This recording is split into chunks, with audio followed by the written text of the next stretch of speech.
Welcome to week 4 of penalty enforcement. Let's get going. Okay, so today is all about the passing game. We're going to talk about the special enforcements that are applied during some of the rules of the passing game. So let's go over them. First one is roughing the passer. Roughing the passer is a 15-yard penalty, and it has a unique enforcement spot. It's the dead ball spot. It's essentially where, regardless of any fumbles or anything that happens after the roughing the passer, assuming we don't have a change of possession and that and the foul is not for this incidental face mask. So in that case, we're going to mark the foul from the dead ball spot. This is really a unique enforcement spot that really doesn't apply to any other penalty, and it's special for roughing the passer. Illegal touching is a foul when an ineligible receiver makes an attempt to catch a pass. That's a 5-yard penalty plus a loss of down. Illegal forward pass and intentional grounding. This year there's a new intentional grounding exception. We're not going to talk about that here. All we're going to talk about is the penalty for that foul. The enforcement is a 5-yard penalty plus a loss of down. And then illegal forward handing, same penalty, 5 yards and a loss of down. Okay, let's get right into the exercises here. So our first play, it's a 1st and 10. From the 27-yard line, the quarterback throws a pass that's incomplete. Quarterback throws a pass that's complete down to the 20-yard line. Short pass completion. The quarterback was roughed, so we have a roughing the passer foul. So live ball, dead ball situation, we only have one foul here. So live or dead, pretty obvious it's a live ball foul. When did the foul occur? What type of play? This was a loose ball play. The basic spot of a loose ball play is the previous spot, but in this case we have a special enforcement. We're going to tack on 15 yards from the dead ball spot, and it's going to be an automatic first down. Where will we start the clock after we administer? On the ready. It was a completed pass. So in this situation, no other major clock stoppers, so we're on the ready. So in this case, we're gonna go half the distance from the 20 to the 10, and it's gonna be an automatic first down. First and goal from the 10-yard line for A. Again, like I said before, the dead ball spot is a special enforcement that's just unique to this foul. And then when would you enforce this from the previous spot? If for some reason I had a change of possession, let's say I had an interception, I would go to the previous spot and mark off 15, automatic first down. All right, one of the things we're going to add here is you need to start practicing your announcements for fouls. So I'm just going to give you sort of what to say and how to say them. I hope to at some point in time have a video that has some good announcement examples, but as of now we're just going to stick with this. So we begin by saying to the crowd, you set your feet, keep your body still, roughing the passer on the defense. So you give the signal, point in the direction of the defense, half the distance from the end of the play, automatic first down. So again, every one of these fouls, we're going to go through the announcements, and I'd encourage you to get in front of a mirror and practice those announcements and get used to it. Play number 2. 1st and 10 from the 15-yard line going in. Quarterback is heavily rushed and dumps a pass to lineman A53, who attempts to catch the pass but drops it at the 20-yard line. So what's our foul? That's an illegal touching foul. Live or dead ball foul? It's a live ball foul, obviously. When did the foul occur? During a loose ball play. That was a legal forward pass. It was just an illegal touched forward pass. So the basic spot of a loose ball play is the previous spot.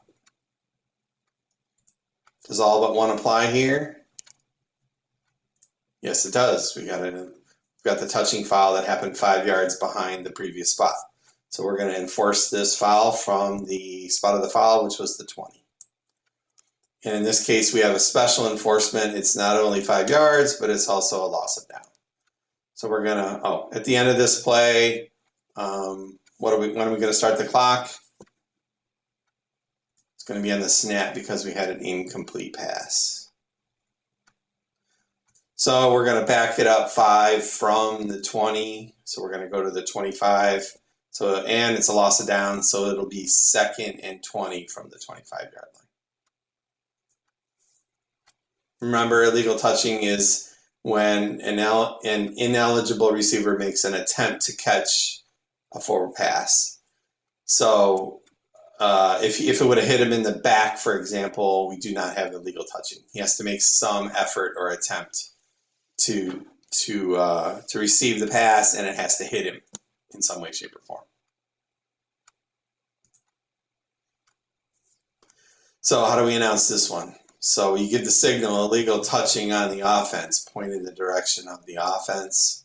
5-yard penalty from the spot of the foul. Loss of down, we now give the loss of down signal, 2 hands behind the head. 2nd down, hold up 2 fingers.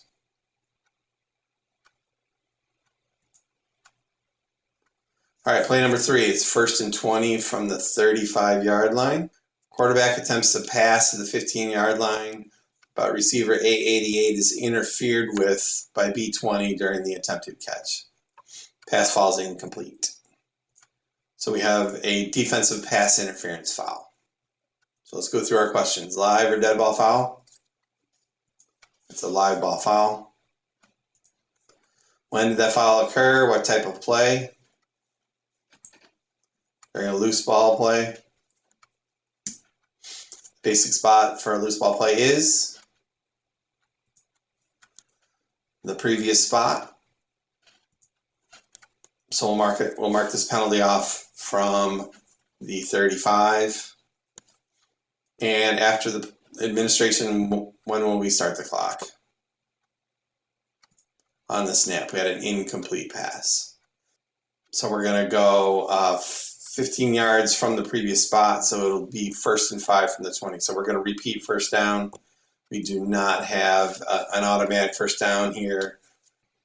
About 5 years or so ago, they removed the automatic 1st down and loss of down from these fouls. So now it's just 15 yards, replay the down. So what's our announcement? Pass interference, give the 2 hands in front signal, point in the direction of the defense. 15-yard penalty from the previous spot. Repeat 1st down.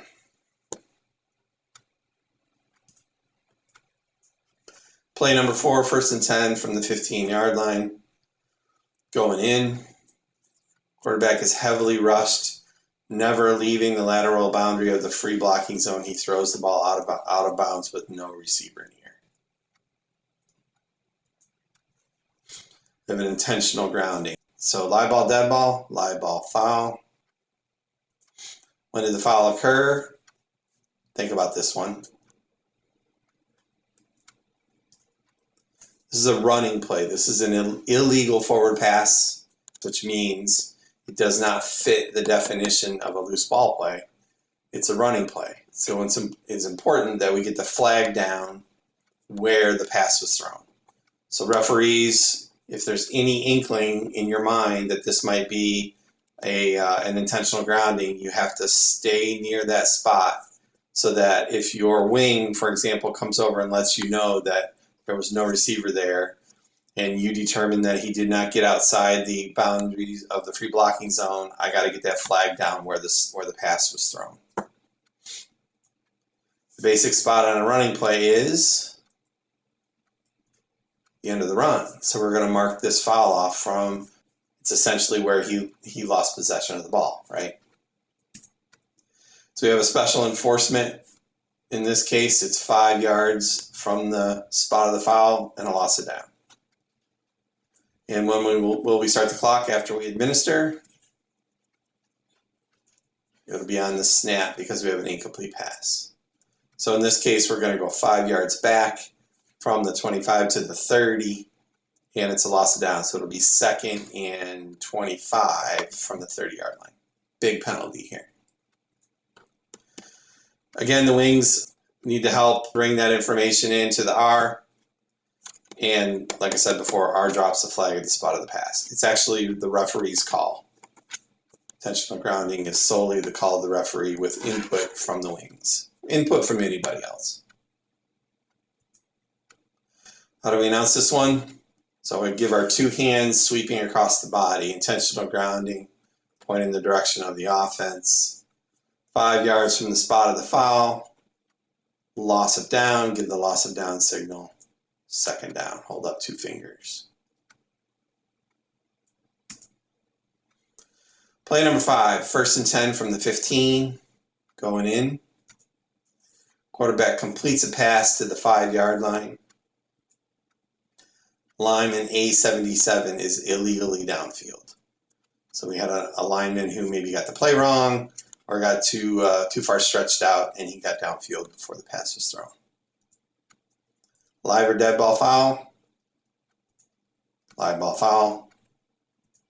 When did the foul occur? A loose ball play, just a regular pass. Basic spot on a loose ball play is the previous spot. Does all but one apply here?